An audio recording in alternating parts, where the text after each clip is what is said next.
उपस्थित भक्त शिष्य प्रेमी साधकगण, राज्य स्तर के अधिकारीगण, उपदेष्टागण, संयोजकगण, प्रचारकगण, मातृशक्ति, युवा शक्ति, देवियों तथा अन्य आगत सज्जनों, बड़ी ही सुखद घड़ी है, शुभ वेला है। आज हम उस महान शक्ति को कोटिशः नमन करते हैं जिसके विषय में विहंगम योग के प्रणेता सद्गुरु सदाफल देव जी महाराज ने कहा कि आज के दिन एक योगी प्रकट हुआ।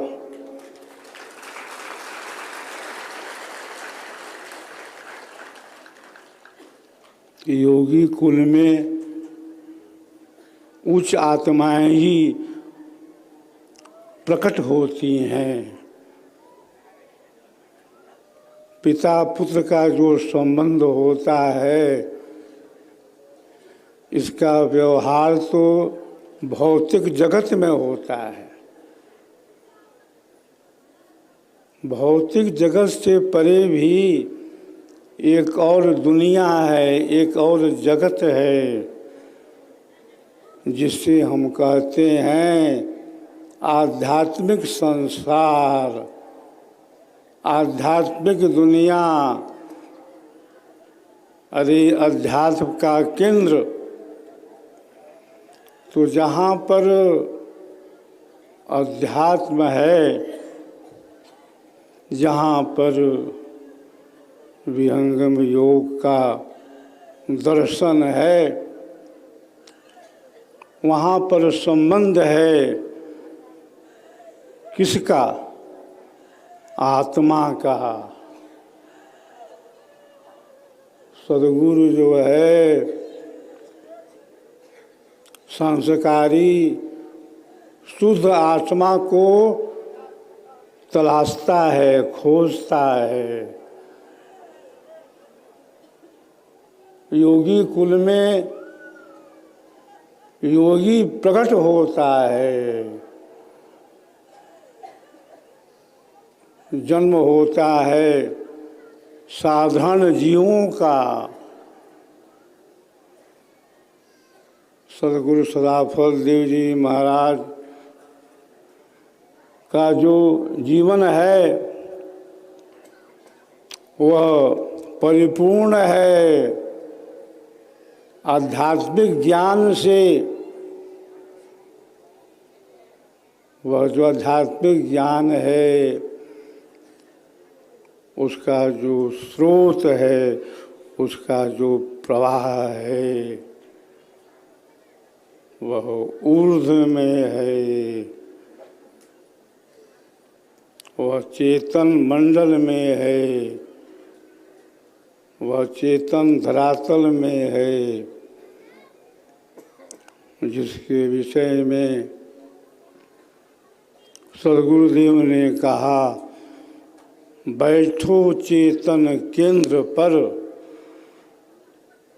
त्याग देह अध्यास। एक शक्ति शरीर की है, एक शक्ति इंद्रियों की भी है, मन के अंदर भी शक्ति है। अरे तुम्हारे प्राणों में भी एक ओज है जिससे हमारा आपका जीवन चलायमान है, वह है प्राण शक्ति। विचार की भी शक्ति है, बुद्धि की भी शक्ति है। अरे शक्ति है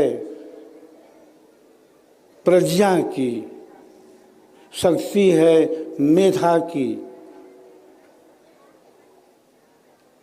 एक और शक्ति है जो शरीर की शक्ति से,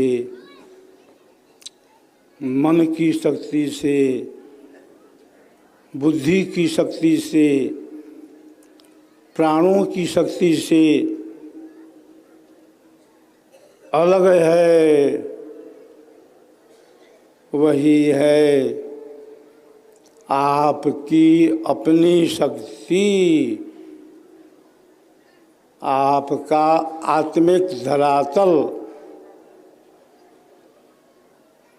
और उसके परे भी शक्ति है जिसे सद्गुरुदेव ने कहा परमाणु की शक्ति, अक्षर की शक्ति। सबसे बड़ी शक्ति तो प्रभु की है, परमात्मा की है।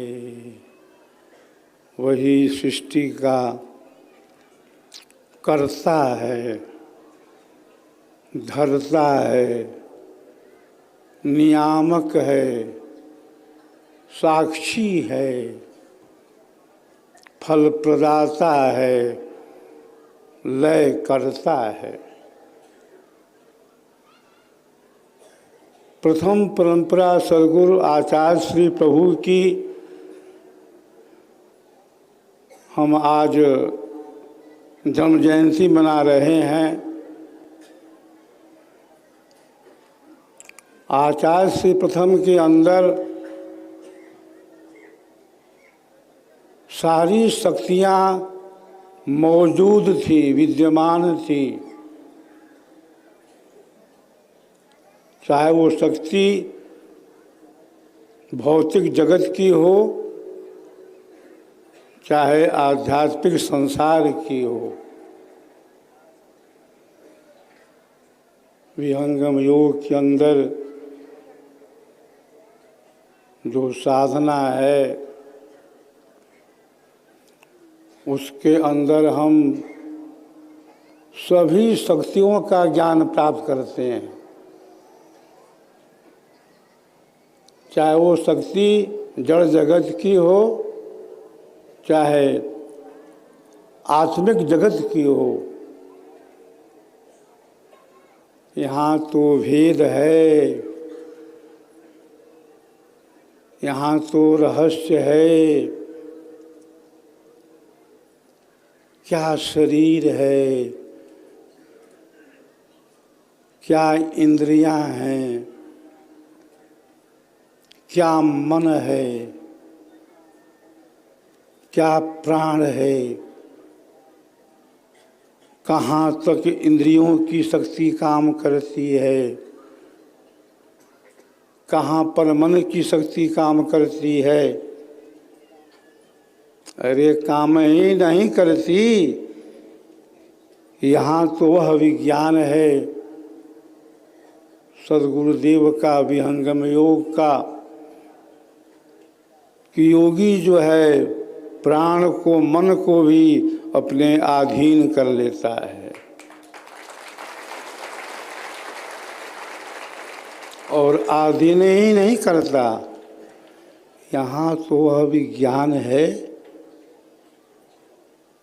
कि मन का मंडल क्या है, प्राण का मंडल क्या है। योगी किस भेद रहस्य से मन को, प्राण को भी उसके मंडल में क्या करता है, बांध देता है।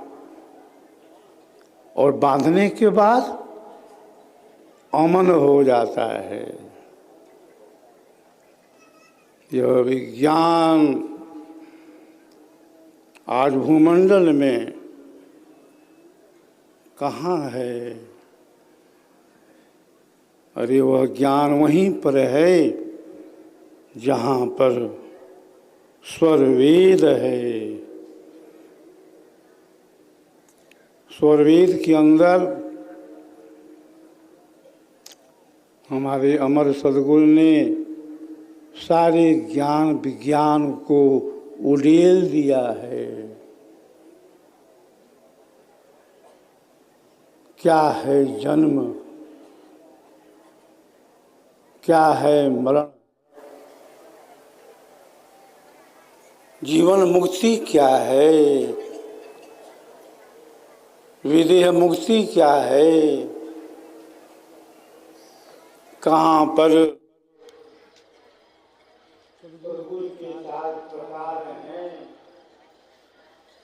कहाँ पर राम मंत्रालय है, क्या है इंगला, क्या है पिंगला, क्या है सुषमना, क्या है मेरुदंड, क्या है बंकनाल, अरे दहराकाश क्या है। प्राण मन की सीमा के परे अमन अवस्था किस मंडल में होती है। क्या आवागमन है, पृथ्वी क्या है, अंतरिक्ष क्या है, दिव्य क्या है, स्व क्या है, स्वधाम क्या है, कहाँ पर है जागृत, कहाँ पर है स्वप्न, अरे कहाँ है सुषुप्ति, क्या है तुरिया, क्या है तुरियातीत, क्या है आप्त, कहाँ है स्थूल, कहाँ है सूक्ष्म, कहाँ है कारण, कहाँ है महाकारण, कहाँ है कैवल्य, कहाँ है हंस, कहाँ पर पंच प्राण है, कहाँ पर पंच उप प्राण है, कहाँ पर है परा, कहाँ पर है पश्चंती, कहाँ पर है मध्यमा, क्या है वैखरी, और वैखरी के परे भी क्या है, जिसका प्रयोग सदगुरु पितर ने अंतिम काल में किया। परा जो मूलाधार में हृदय में पश्यंत, कंठ वही है मध्यमा मुख वाली अंत। दे वाणी चार स्वरूप, तीन रूप अंतर गुहा, बाहर चौथा रूप। कहाँ है आत्मा, क्या है परमात्मा, कहाँ है प्रकृति, कहाँ है अक्षर मंडल, कहाँ है परमाणु मंडल, अरे कहाँ है अक्षर का एक क्षण प्रयोग। हम किस तरह से कब किस भूमि से साधना करने पर प्रकृति के प्रवाह से अलग करते हैं, प्रकृति को अलग कर देते हैं, किस तरह से अपने स्वरूप में आते हैं। क्या है विदेह मुक्ति, क्या है जीवन मुक्ति, क्या है दुख, क्या है सुख, अरे कहाँ है संचित, कहाँ है प्रारब्ध, कहाँ है क्रियमान। चार सदगुरु कौन होते हैं, सृष्टि 6 प्रकार की बताई गई है स्वरवेद के अंदर। सदगुरुदेव ने सारे ज्ञान विज्ञान को स्वरवेद में उड़ेल दिया है। सभी परंपरा सदगुरु कहते थे कि स्वरवेद के समान इस भूमंडल में कोई साहित्य नहीं है।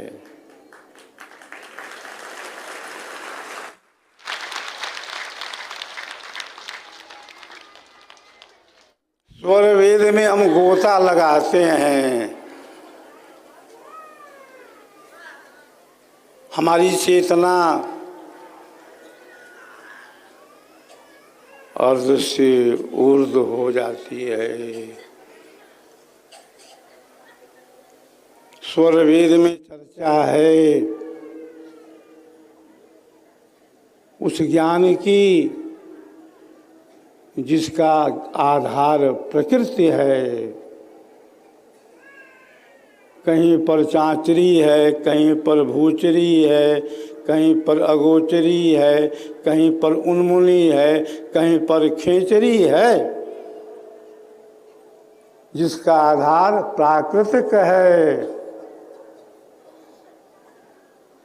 सदगुरुदेव ने चर्चा की है त्रिकुटी की, त्रिवेणी की, निरंजन की, सोहम की, शक्ति की, निरंकार की। चर्चा की है परमाणु मंडल की, अक्षर मंडल की, सदगुरु मंडल की। पूरे वर्ल्ड में जो विज्ञान है स्वर वेद का, वह विज्ञान अन्य किसी भी आध्यात्मिक वाङ्मय में नहीं है।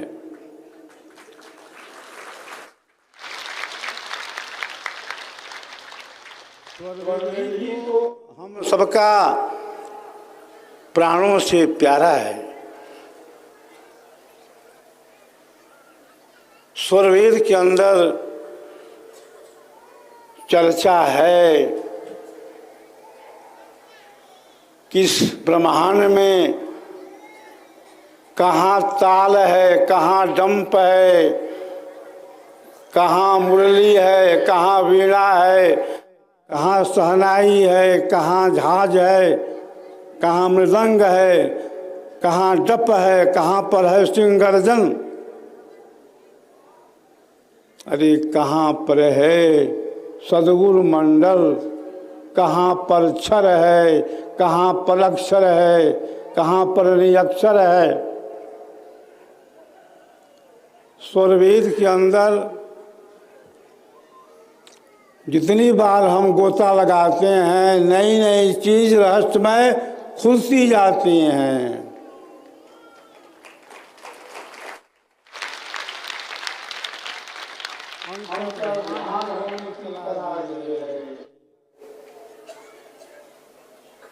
पर शरीर काया प्रवेश की भी कला है। दूसरे के मन की बात आप कैसे जान लेंगे, इसकी भी कला है, इसका भी भेद है। दूरस्थ प्रदेश में अपनी शक्ति को आप कैसे भेजेंगे, ये भी एक आध्यात्मिक प्रयोग है। योगी जो है सहस्त्र कोश के अंदर या बाहर अपनी शक्ति को भेजता है, भेजता ही नहीं है, अपनी वाणी का प्रयोग भी करता है। सहस्त्र कोश के दृश्यों को देख भी लेता है।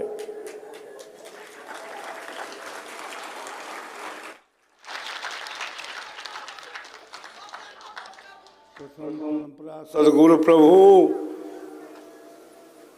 कहते थे कि मैं स्वामी जी को बराबर पिता के रूप में देखता था, कि स्वामी जी मेरे पिता हैं। लेकिन स्वामी जी में इतनी अपार शक्ति है, इतना आध्यात्मिक बल है, इसको मैं जाना स्वामी जी के अंतिम काल में, अंतिम समय में। सदगुरुदेव शरीर छोड़ने के पहले 2 सप्ताह पहले प्रथम आचार्य श्री को बुला लिए वृत्तिकूट से।